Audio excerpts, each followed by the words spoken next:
Assalamu alaikum. Welcome to Arabic Khatawaat.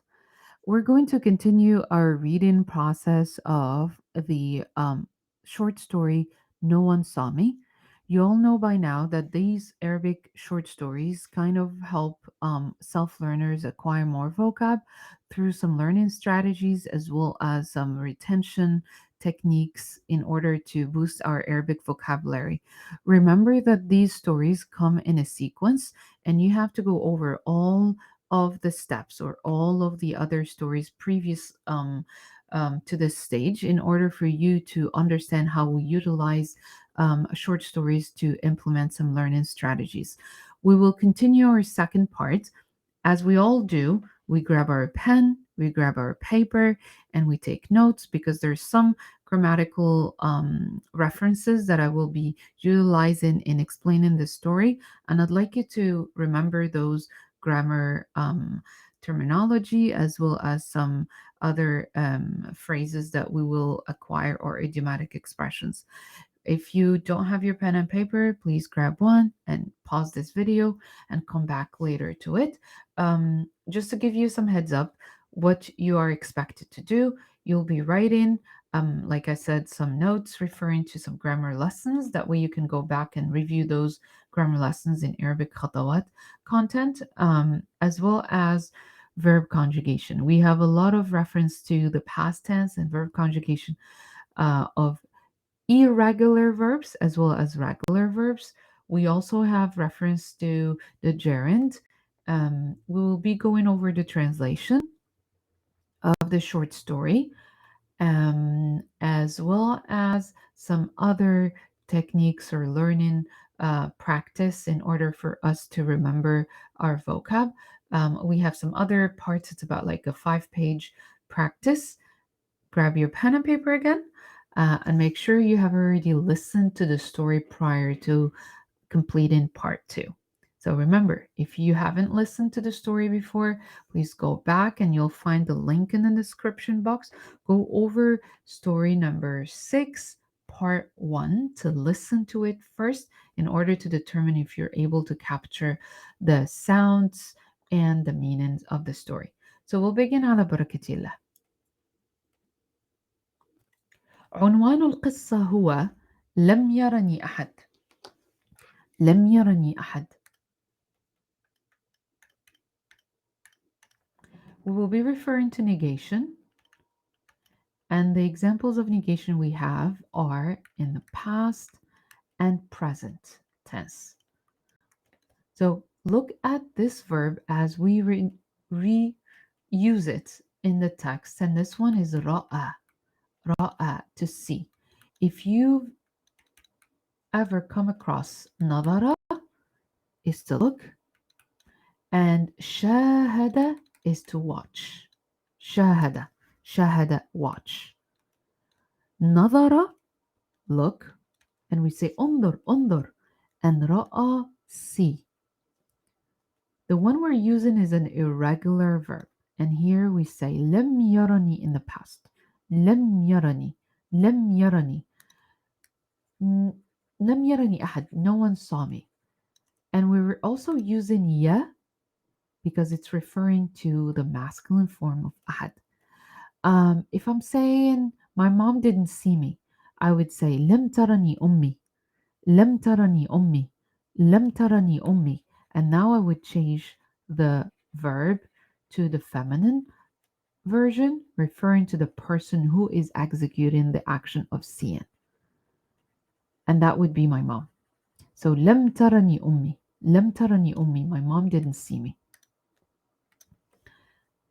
Let's read slowly and refer to these verbs.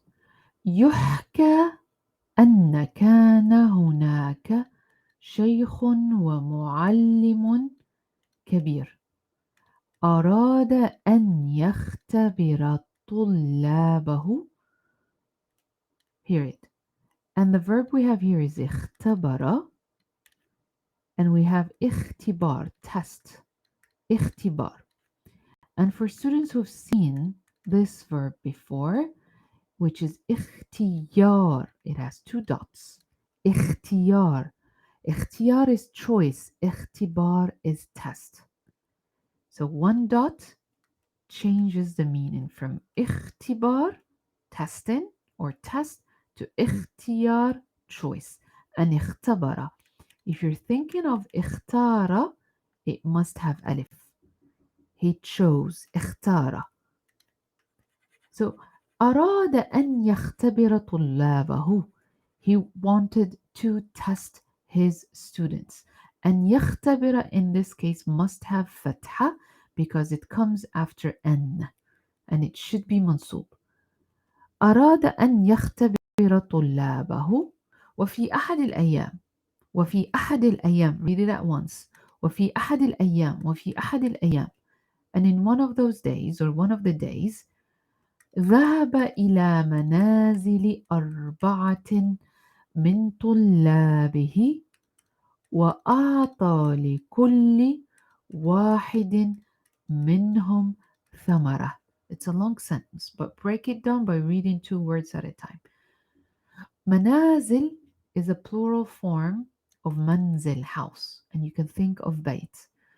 And if you would like to replace منازل for بيت, you would say بيوت. بيوت 4 من طلابه, but we're using here منازل. أخبرهم, he told them. أخبرهم بأن عليهم, they have. أكل هذه, eaten. هذه الثمرة في مكان لا يراهم فيه أحد. ثم ذهب ينتظرهم في الصف. The other grammar point I'd like you to pay attention to is pronouns.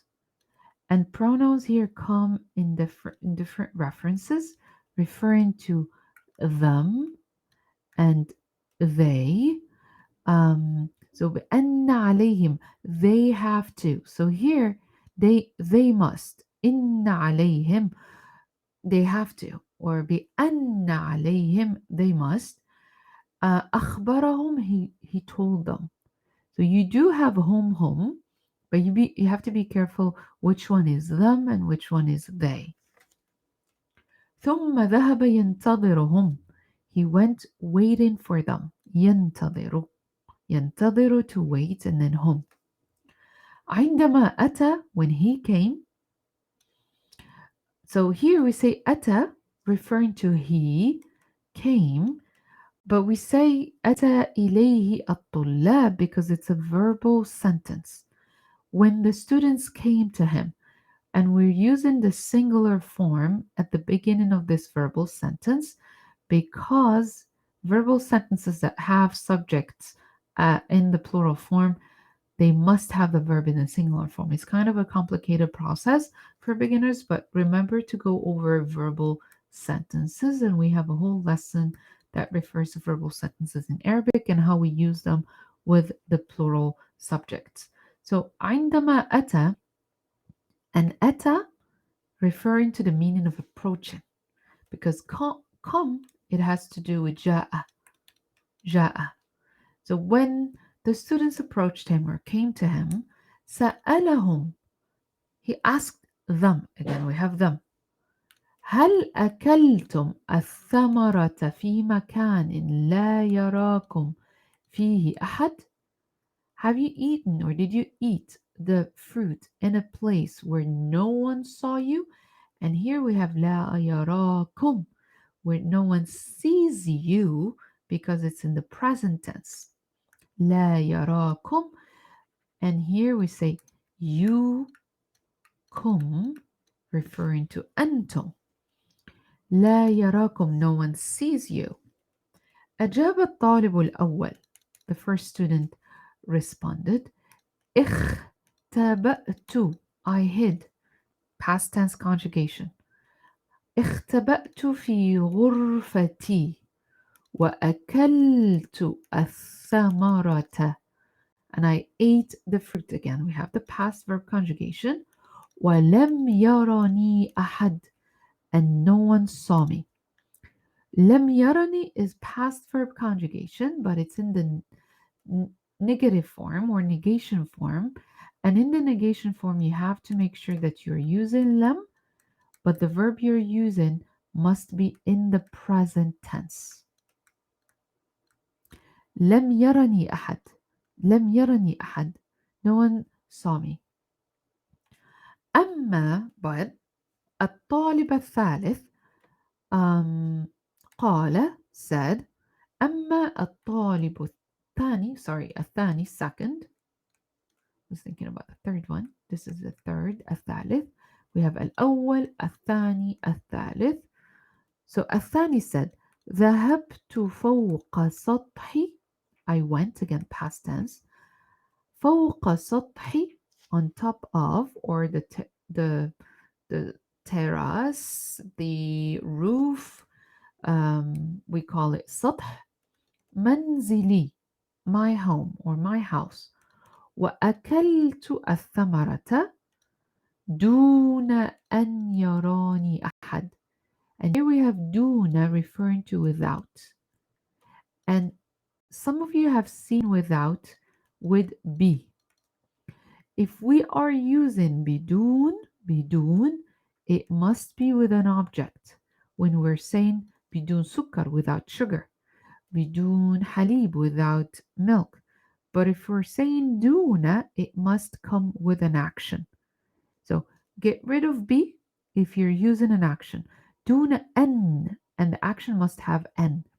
So we say دون أن يراني, دون أن آكل, دون أن أنام, دون أن أمشي, دون أن أذهب.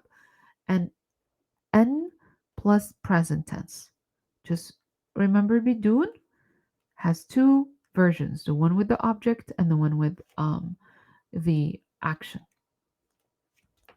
لكن عاد, returned, عاد الطالب الرابع. Oh, I didn't read the third one. Sorry. بالنسبة للطالب الثالث. بالنسبة للطالب الثالث. Let me take these notes away.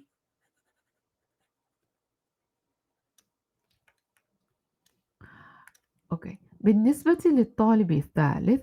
And according, over here we say بالنسبة لي. And I can say according to me, or for me, or yeah, in my opinion. You could say بالنسبة لي. And here we say بالنسبة للطالب الثالث. And for the third person, he responded, or third student, he responded أجاب توجهت. And وجه, face, توجه, to go towards, so face a direction. And we say وجهتي, my destination, وجهة. And it all comes from you facing a direction, away. And the verb here is توجه, and it must have ta. It rhymes with تأكد, تفعل. So توجه. And here I say توجهت. I headed towards, or I went towards. But توجهت بعيدا. I went far, far away. من المنزل لآكل الثمرة دون أن يلاحظ, without anyone noticing. You can pause and come back to these notes, but I'll just need to erase them as I place new ones. So here we say يلاحظ, and it comes from لاحظ, to notice. And we say يلاحظ, he notices, or تلاحظ, she notices. But here we also refer to ملاحظة. عندي ملاحظة, I have a comment. And the plural form would be ملاحظات, which is the feminine. ملاحظات. You just get rid of تاء مربوطة and you place ألف and تاء. يلاحظ. If we're using the present tense, you see how I erased the fatha over here? Because I said لاحظ, he noticed. But once I say يلاحظ, I bring the kasra down here. يلاحظ, and I change here the dhamma. So I'll write it again. لاحظ is the past, and you see how the short cases change over here. فتحة فتحة, I bring it to كسر ضمة. So دون أن يلاحظ, and here we also have دون plus an action. لكن عاد الطالب الرابع, but the fourth student returned. عاد, and it's an irregular verb that conjugates to يعود, and the ألف becomes a well. لكن عاد الطالب الرابع ومعه الثمرة, and with him or carry in, or he has the fruit. when سأله, وعندما سأله الشيخ لماذا لم يأكلها.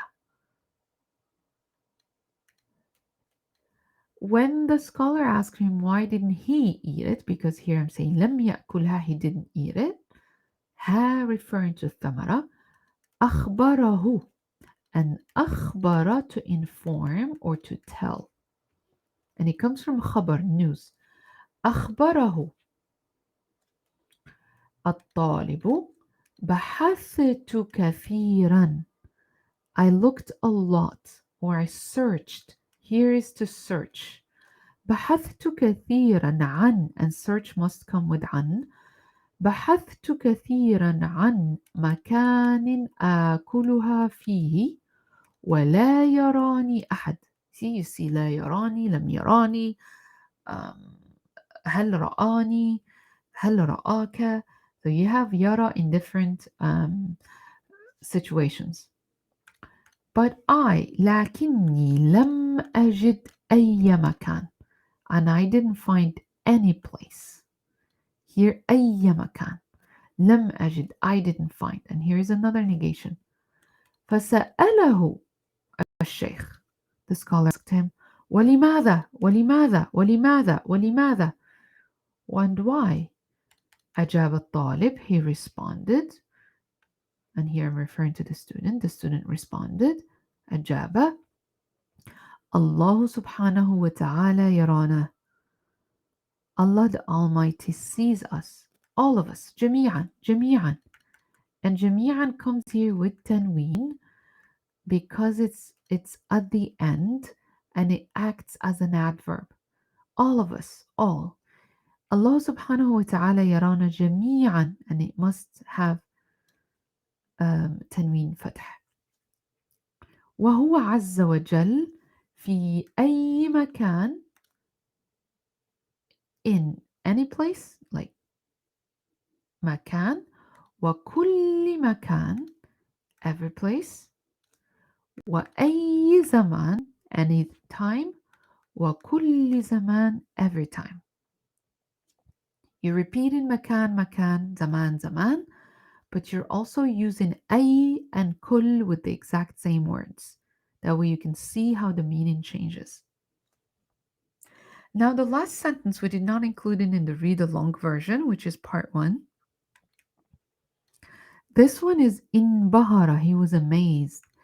انبهر, انبهر الشيخ, انبهر الشيخ. And I'm going to write these nouns, بلاغة. I'd like you to write it down because they're really important. We have fitna, we have ذكاء, and we have بصيرة, and of course we have بصر. I'll highlight them again here so you can see them. انبهر الشيخ ببلاغة الطالب وفطنته, and his فطنة, وذكائه. See the pronoun is attached to the noun. فقد كانت بصيرة الطالب أقوى من بصره. بلاغة, فطنة, ذكاء, بصيرة, وبصر. You'll see the meaning in the translation. Now we have the English version. I'll read the English version as you also refer to the Arabic version side by side. But the reason why I'm reading the translated English version is for you to comprehend the text as a whole. And I'm trying to, well, actually, I tried to put the simplest, the easiest translation that would match the Arabic version. So if it does not come across the way you expected in English, remember that we are simplifying the Arabic version, and the deep, true meanings in the target language are really difficult to translate. So a lot of meanings kind of fall in the cracks of, m- translation. But we'll do our best. I'll try to simplify it, but I would like you to just kind of get the final message and the moral of the story and detect the verbs, the action, the nouns in the translation. So I'll read in the English version. It is said that a wise scholar, it is said that a wise scholar wanted to test his students. One day, he went to the homes of four of his students and gave each of them a fruit. He told them they had to eat the fruit where no one could see them, and then he waited for them in the classroom. And you can see it here. ثم ذهب ينتظرهم في الصف. Then he waited for them in the classroom. But it's like he went to wait for them in the classroom. That's how it occurs in Arabic. When the students approached him, he asked, "Did you eat the fruit where no one could see you?" The first student answered, "I hid in my room and ate the fruit, and no one ever saw me." The second student said, "I went to the roof of my house and ate the fruit without anyone seeing me." As for the third student, he replied, "I went far from the house to eat the peach, which is the fruit, without anyone noticing or seeing me."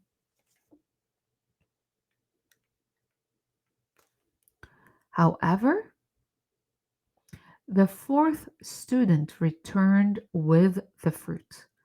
And when the teacher asked him, "Why didn't you eat it?" the student said, "I searched for a place to eat the fruit where no one could see me, but I did not find any place." So the teacher asked him, "Why not?" وَلِمَاذَا? Why not?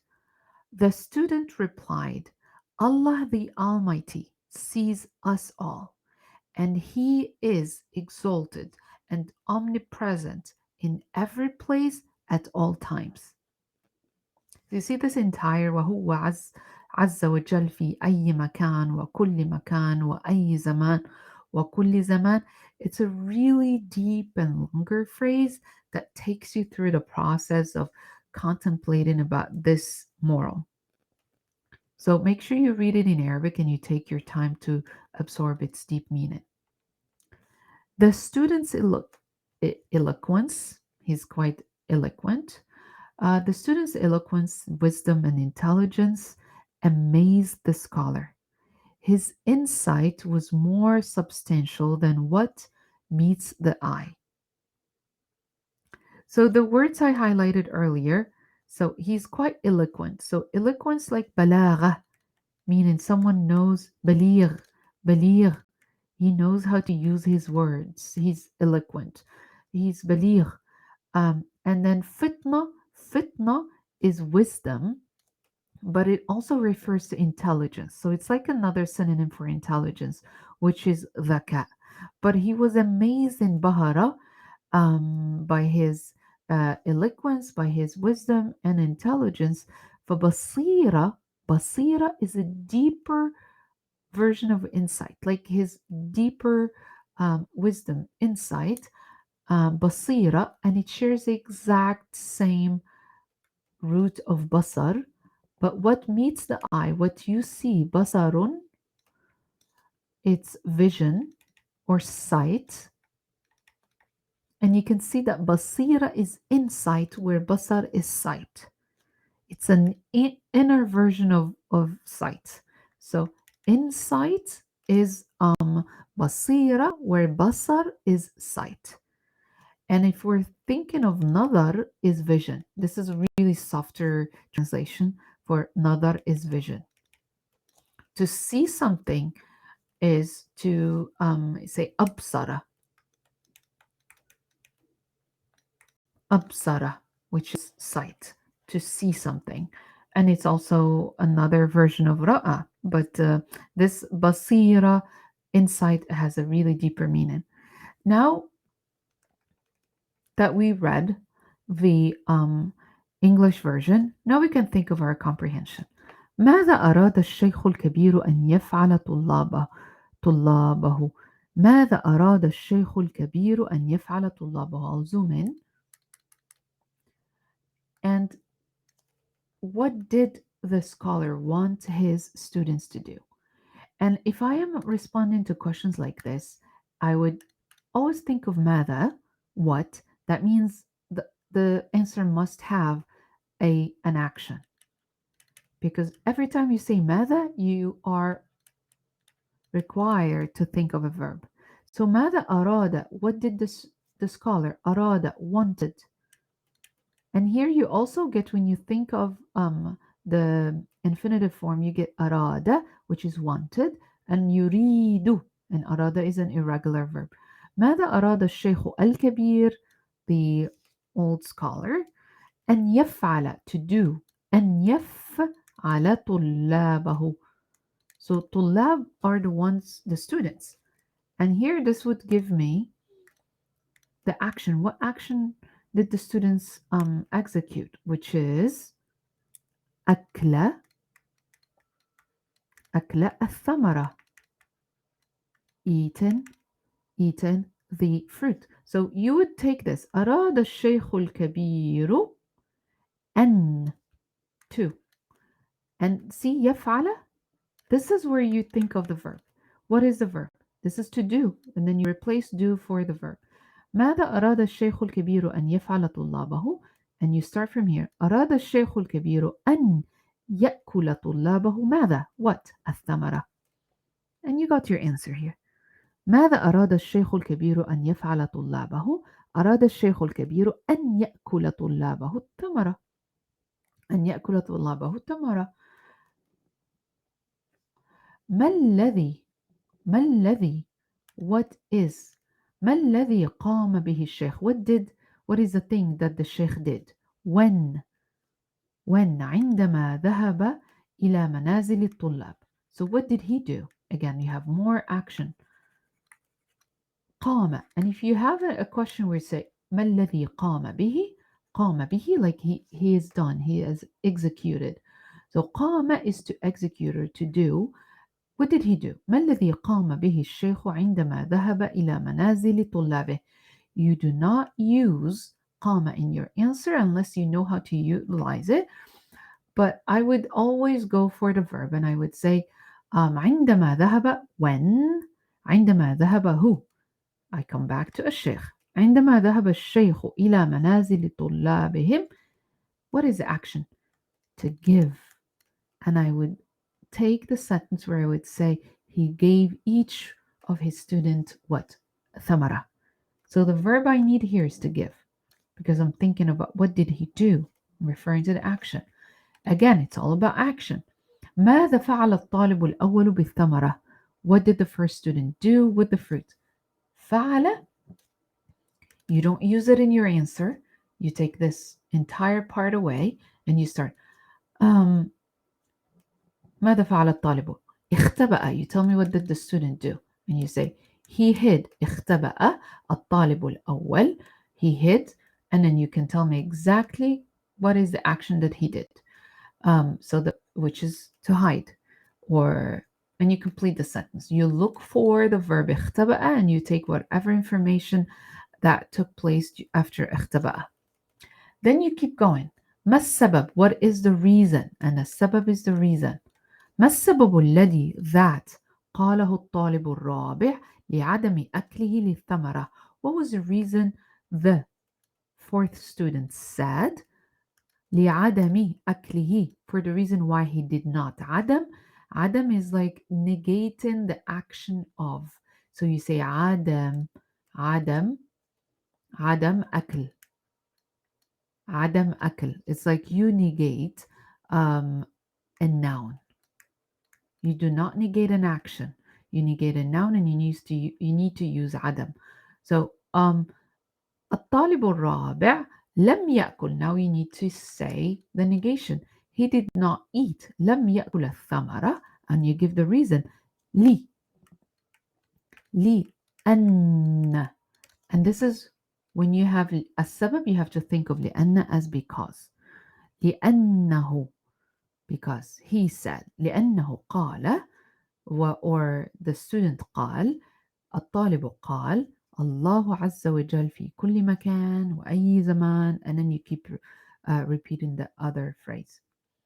لماذا رفض? You have another new word that we did not see in the text, and this one is refuse.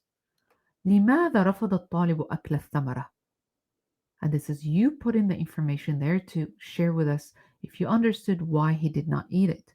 لماذا لم يأكلها؟ لماذا رفض الطالب أكل الثمرة؟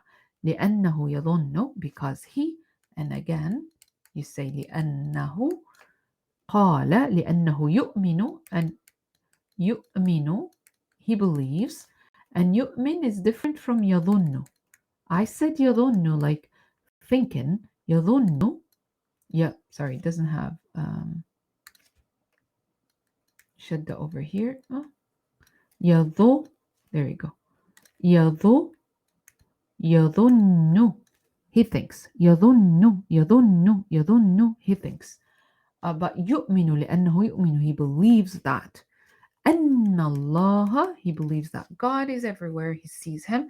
So the think the moral of the story is conveyed.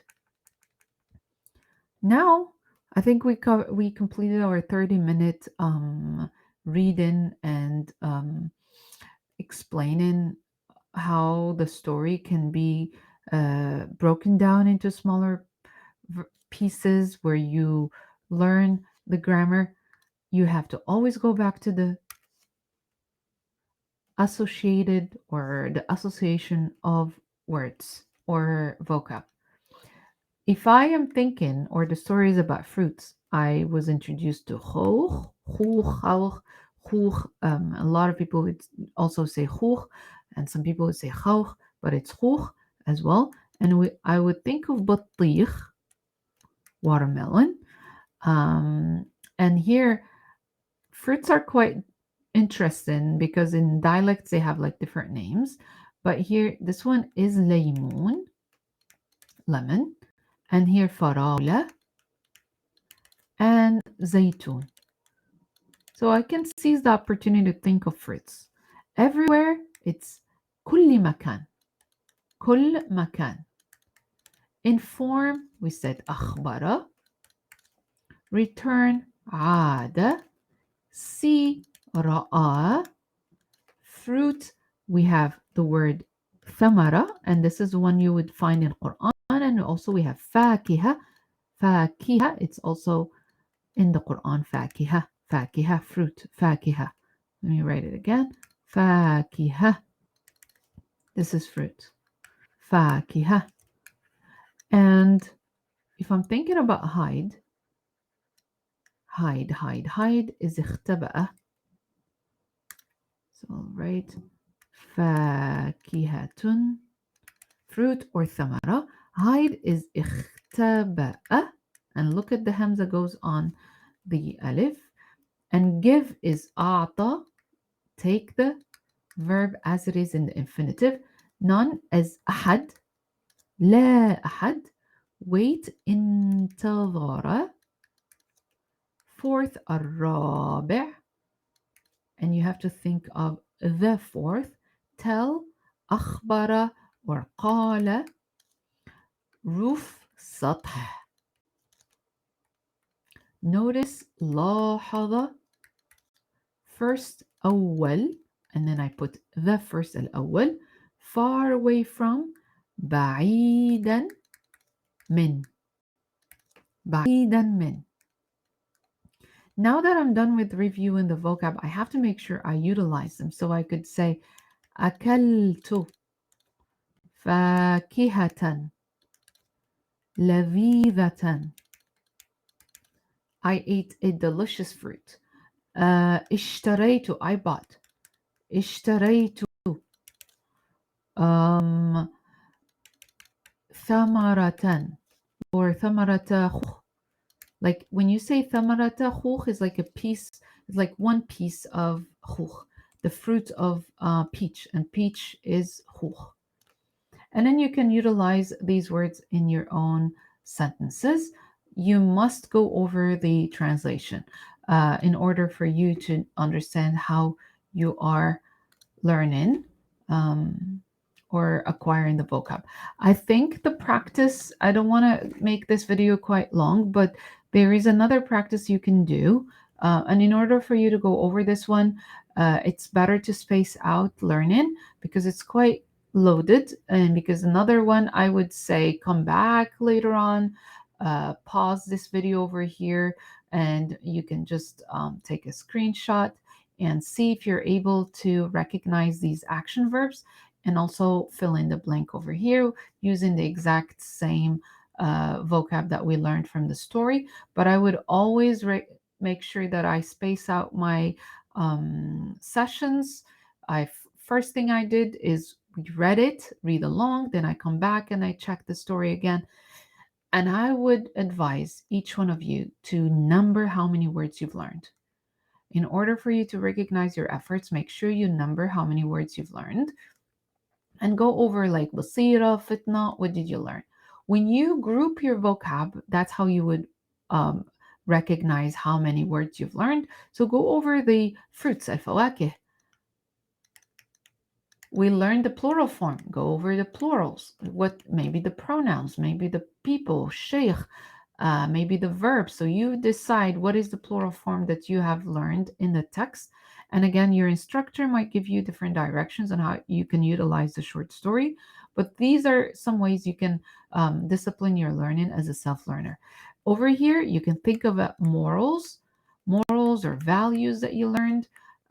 What is the moral of the story? And here you can think of your action verbs. And then action verbs are like af'al. So take a piece of paper, create like 4 categories or create your own categories, come back to the story, zoom. And if you have the copy, students who are in Arabic Khatawaat sessions, they will all have copies. If you haven't gotten your copy through your class, that means it's not meant for your level. But students in the intermediate level would get a copy of this story. That way they can practice as well as listen to this. So I hope this was helpful. And it's quite loaded. We've gone through a lot.